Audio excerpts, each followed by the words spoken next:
Hi, my name is Melissa, and first of all, having said that, well, you know, you see, uh, Oof, what just happened there? That was a lot of word vomit, huh? Well, that word vomit actually has a name, and when used correctly, it can create well articulated, natural flowing speech. I'm Melissa, and today we are going to learn about discourse markers.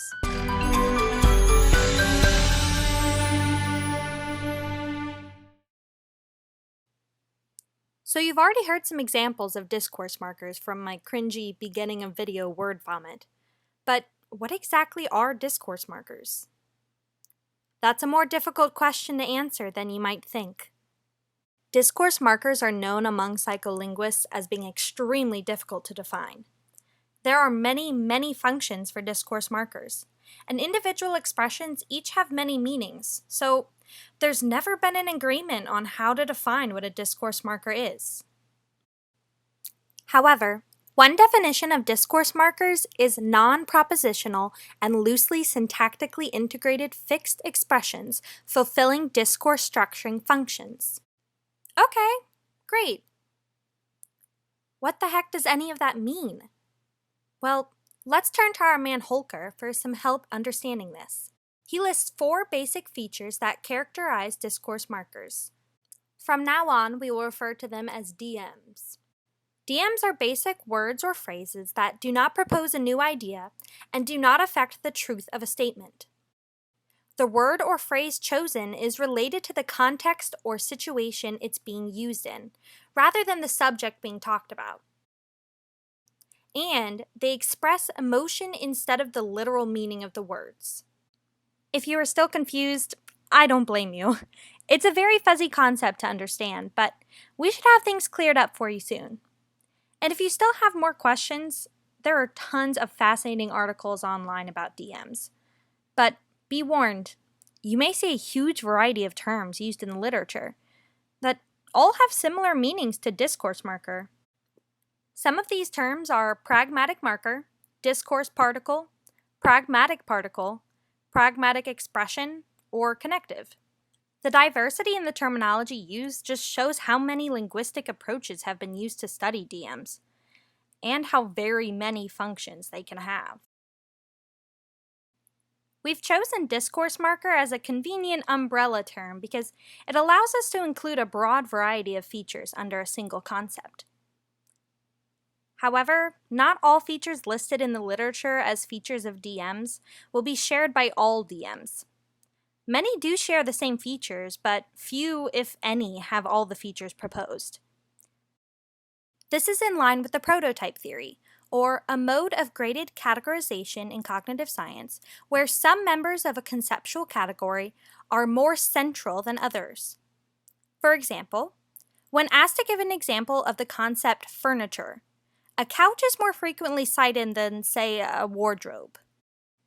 So some discourse markers that have more of the qualities may be thought of as more DM-y than other DMs, or as more prototypical members of the class of discourse markers. This is important to keep in mind as words we may not consider very DM-y as English speakers may be considered DMs in other languages. The many differences and similarities in DMs across languages are the reason for why we have so many features that define DMs. Even with all of these differences, there are 3 main functional categories that most DMs fall into. Textual functions are for the structuring and making of coherent phrases and sentences. They connect ideas and are used to take turns while speaking. For example, using anyway, but, or first of all. Repair functions also fall under this category and are used to correct a previous mistake in speaking. Modal functions express the speaker's attitude or emotions, like weakness or uncertainty. For example, using sort of and right. Interpersonal functions are related to the speaker-hearer relationship. For example, using look and you know. Any one word or phrase could fall into any of these categories, depending on the context the word is used in. For example, well could be used to take a turn while speaking, a textual function. Well, let's go to the store. Well could be used to indicate disagreement, interpersonal function. Well, I actually think pineapple on pizza is delicious. Or, well, could be used to make a correction in one's own speech, repair function. I think we will need 450, well, maybe 500 balloons. So it's time to really slide into these DMs. Why do we use DMs? The use of DMs is linked to fluency and the natural flow of speech. That often includes reformulation and planning for the next thing to say. Taking out the use of discourse markers entirely from speech, if that is even possible, would make people sound robotic and ingenuine. DMs are usually used at the beginning of phrases and sentences, but if they are used at the end, it's usually for interpersonal reasons. The speaker makes planning decisions for the phrase or sentence right before starting to speak. Then they proceed on autopilot mode through the sentence. And finally, they look back on the final output to check if it adequately expressed the intended message and followed the rules of grammar. They also check how it was received by the hearer. Then, if they need to, they make corrections. DMs can be great for increasing fluency and helping with the natural flow of speech. But at the same time, their use can be seen as superfluous and can really make a speaker look bad in certain situations. The frequent use of discourse markers is usually thought of as a sign of a nervous, unskilled, and weak speaker. Have you ever seen a politician receiving a lot of bad press over their verbal tics and overuse of certain words? The minute a speaker fumbles their words or overuses DMs, they lose all credibility. The overuse of DMs is often due to the degree of preparation on the part of the speaker. For example, spontaneous versus prepared speeches. And the degree of interactivity, for example, free dialogue between people, like at a press conference or interview, versus a monologue, where only one person is speaking, like at a formal address. On the other hand, one can find countless articles and YouTube videos with titles like English Fillers to Speak Fluently and Confidently. These videos and articles give advice on how to use DMs to sound like a native speaker. There seems to be a strong duality between disruptive DMs and the strategic use of DMs. Another paradox of DMs is that, although they are used very frequently in natural speech, they usually go completely unnoticed. The speaker is also often unaware of their use of DMs. This is especially true when the same DM is being used repeatedly and very frequently.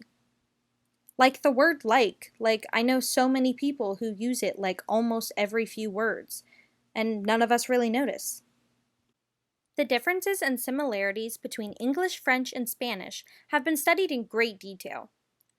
There are more types of DMs used in correcting mistakes while speaking in Romance languages rather than in English. But overall, correcting mistakes or repair functions are the most frequent use of DMs across all three languages. Still, the use of DMs to correct mistakes is the large majority of DM usage in Spanish. There are huge similarities across these three languages in the major function patterns, as well as the top 5 most frequent DMs used: and, but, so, well, you know, and right.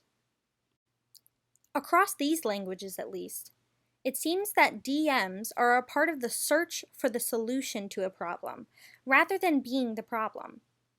In other words, DMs help to maintain the illusion of fluency in speech, rather than causing disfluency.